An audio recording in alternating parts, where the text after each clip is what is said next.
You're not really part of this family, my daughter whispered, low and sharp, her lips so close to my ear, I felt the words more than I heard them. My chest locked up. The fork slipped from my fingers and clattered against the plate. For a second, the chatter around the table blurred into noise, like I was underwater. I thought she was going to say thank you. Instead, she carved me open with those 7 words. I didn't look at her right away. I couldn't. If I did, I was afraid everyone would see the crack in my face. So I bent my head, pretending to straighten my napkin. My hands shook. Mother's Day was supposed to be a soft day. A day where the heaviness of losing my husband might ease, even just for a little while.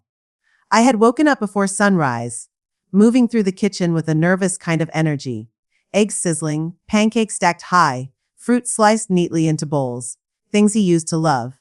I thought if I kept busy, if I cooked enough, maybe no one would notice the tremor in my hands or the emptiness at the table where he should have been. By the time everyone sat down, the room filled with clinking forks and dry small talk. My father-in-law muttered something about the coffee being too strong, and I forced a laugh.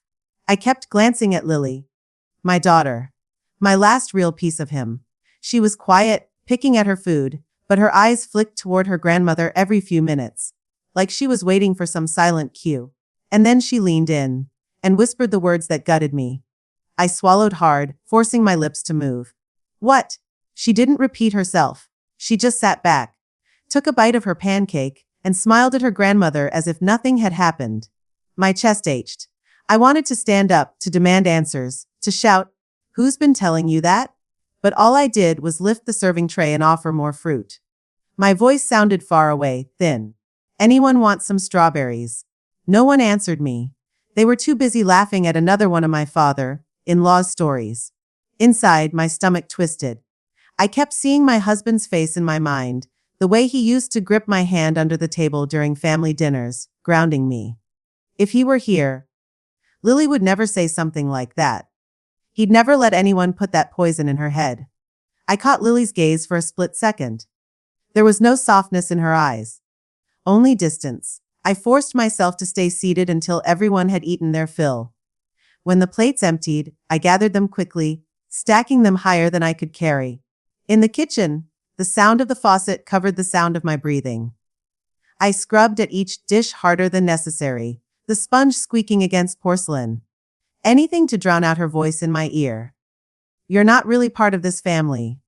The words looped in my head, heavier each time. I glanced toward the dining room. Lily was laughing now, her voice brighter than it had been in weeks. Only she wasn't laughing with me. She was laughing with them. My in-laws. My throat burned. I pressed my hand against the counter just to steady myself. For years I had tried to be good enough for them. Hosting dinners, remembering birthdays, holding this family together after my husband died.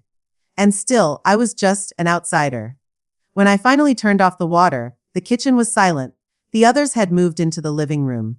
I could hear faint voices, Lily's among them.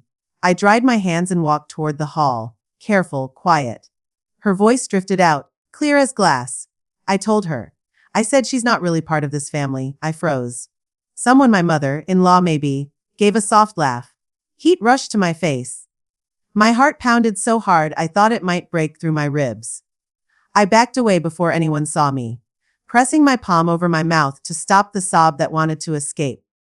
I thought Mother's Day would be hard because my husband wasn't there. But the real pain came from the child we'd made together. The one person I thought I could never lose.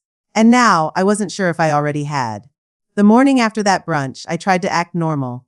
I made breakfast the way I always did. Eggs, toast, coffee. I set Lily's plate down at the table, waiting for her to join me. She came in, phone in her hand, earbuds tucked in. She glanced at the plate, muttered, "I'm not hungry," and walked past me toward the door. "Lily?" I called softly. "Please take a bite before school." She stopped for half a second, rolled her eyes, and said, "Grandma said she'd pick me up later. We'll eat out." Then she left without looking back. The sting in my chest spread through my whole body. She had never dismissed me so coldly before. I sat down with her untouched plate in front of me, staring at the food going cold. That became the rhythm of the week. She laughed in the kitchen when she was with her grandmother, but when I stepped in, silence fell. She would tell her friends that grandma made her favorite meals, that grandma understood her. When I tried to talk, she gave me short answers, if any at all. One evening, as I folded laundry in the living room, I asked, "Can you bring me your clothes from your room so I can wash them?" She looked up from her phone and shrugged. Grandma already did it. I froze with a half-folded shirt in my hands. "Lily, I've always done your laundry." As she sighed, annoyed. "Yeah, but Grandma does it better." My throat tightened. I bit the inside of my cheek to keep from crying. I went back to folding silently, each movement heavier than the last. Later that night, I heard voices coming from the kitchen. I tiptoed down the hall and paused at the doorway. My mother-in-law's voice was low, almost a whisper. "She doesn't really understand you the way we do. You know that, right?" Lily mumbled something I couldn't hear. Her grandmother continued, "You're stronger than her. You don't need to let her control you." My heart hammered in my chest. I wanted to step in, but my feet wouldn't move. I stood there in the shadows, listening, until the sound of a chair scraping broke the silence. I panicked and walked straight in, pretending I needed water. Both of them looked at me. Lily's eyes darted away, her face turning red. My mother-in-law gave me a stiff smile. Couldn't sleep. I gripped the glass so tightly I thought it might shatter. No. Just thirsty. The air was heavy, thick with something I couldn't name. I poured the water, took a slow sip, and forced myself to walk back down the hall. My hands wouldn't stop shaking. That night, as I lay in bed staring at the dark ceiling, one thought refused to leave me. They weren't just drifting away from me. They were pulling her out of my arms, one whisper at a time. I set the plates down carefully, one by one, pretending my hands weren't shaking. I had spent the afternoon cooking, hoping a family dinner might bring us together again. That's what my husband always believed in. Family meals, no matter how busy life got. But when I looked at the table, my chest tightened. His chair was still empty. It would always be empty. "Dinner's ready," I called, trying to keep my voice steady. Lily dragged her feet into the dining room, her phone in her hand. My in-laws followed close behind, already whispering about something I couldn't quite catch. "You're late," I said gently to Lily, sliding the casserole closer to her.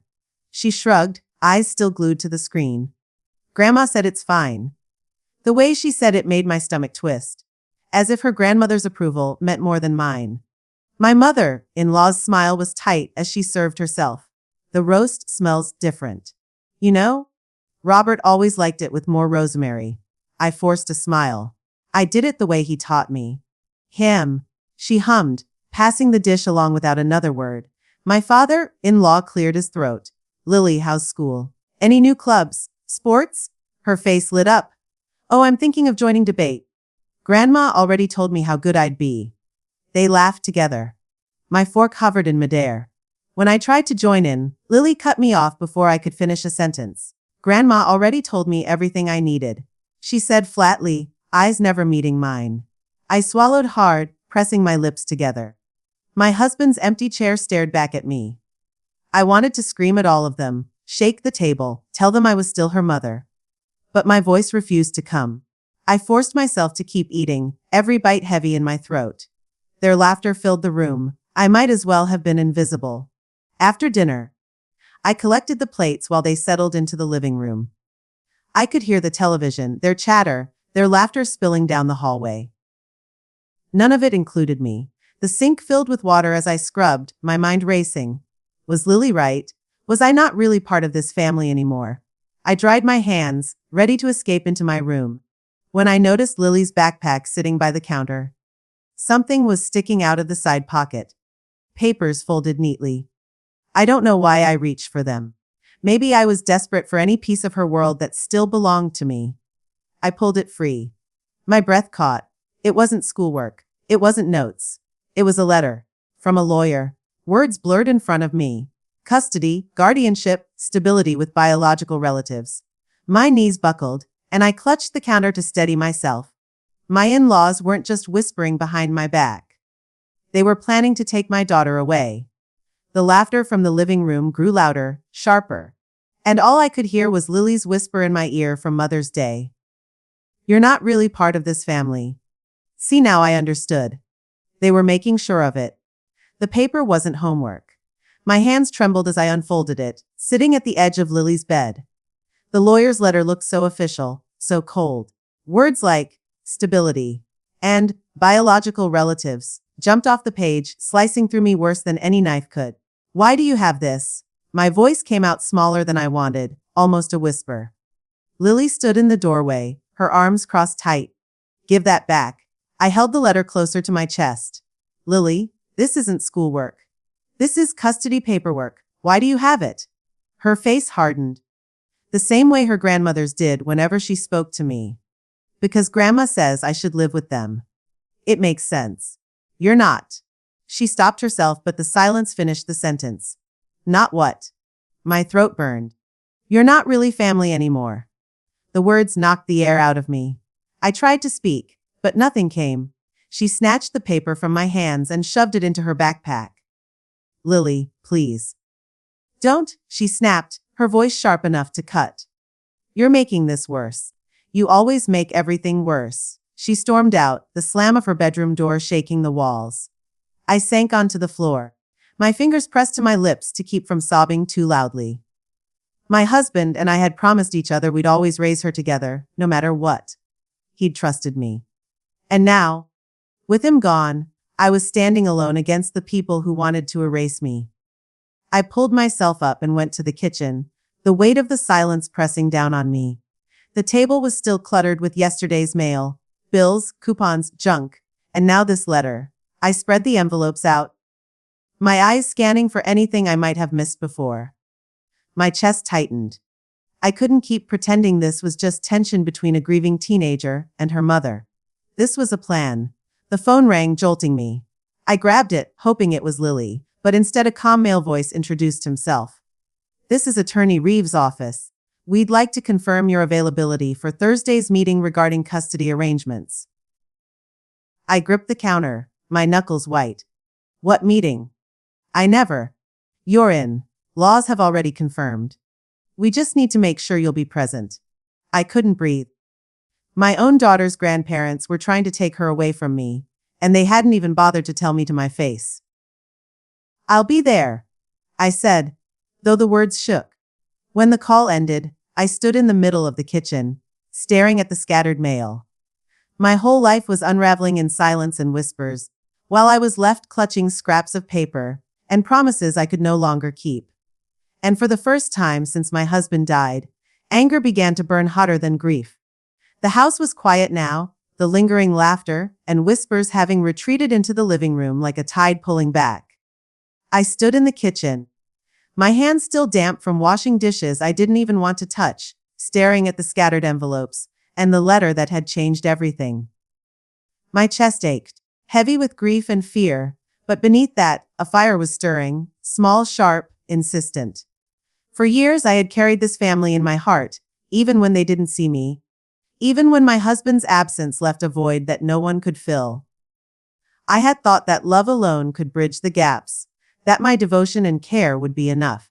But that illusion had shattered the moment Lily whispered those words in my ear. The ones that echoed louder than any argument, louder than any confrontation could.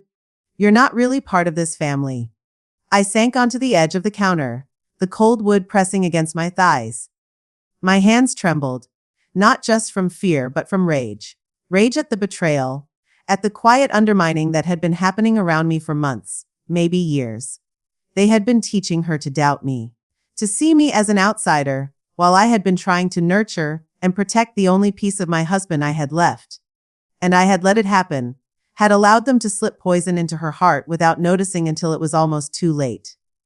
I pictured him, my husband, in my mind. The way he used to smile at me across the table, gripping my hand under the surface of a family dinner, silently promising that together we could weather anything. I could almost hear his voice now, low and steady. Trust her, trust us, trust the bond you share with her. She's your daughter, your blood, your love. Nothing can erase that. But here I was, the silent witness to their plan, powerless in their presence. For the first time, I let myself feel the weight of all the years we had spent together. The mornings and nights I had devoted to raising her, to making this house a home. And I realized something crucial: no legal papers, no whispered lies, no manipulation from anyone could ever erase what we shared. I stood, pushing the counter away with both hands, letting my fingers graze the edge of the letter. I read it again, slowly, deliberately. Every word was a threat, a claim, a declaration that they thought they could take her from me. My knees no longer shook. My hands no longer trembled. The fear was still there, yes, but it had been tempered by a new clarity. I understood now what I needed to do. Not with panic, not with pleading, but with strategy, strength, and unshakable love. I thought about Lily, alone in her room, carrying a backpack full of instructions from people who wanted to shape her against me.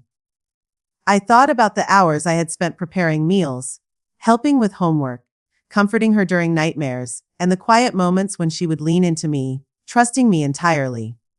That bond, the one that could never be legislated away, was my weapon, my shield, my reason to fight.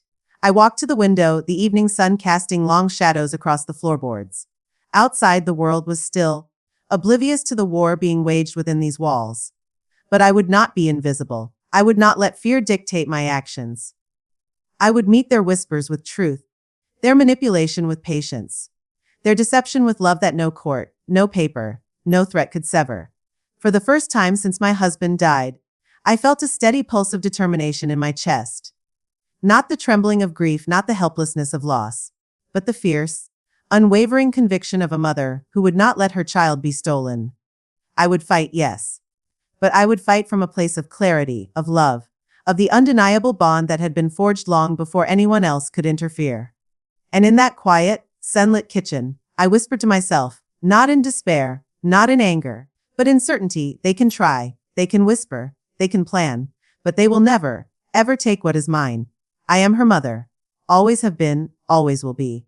The fire in me burned brighter, not just with anger, but with purpose. And as the house settled into silence once more, I knew that whatever came next, I would face it, not trembling, not broken, but unshakable.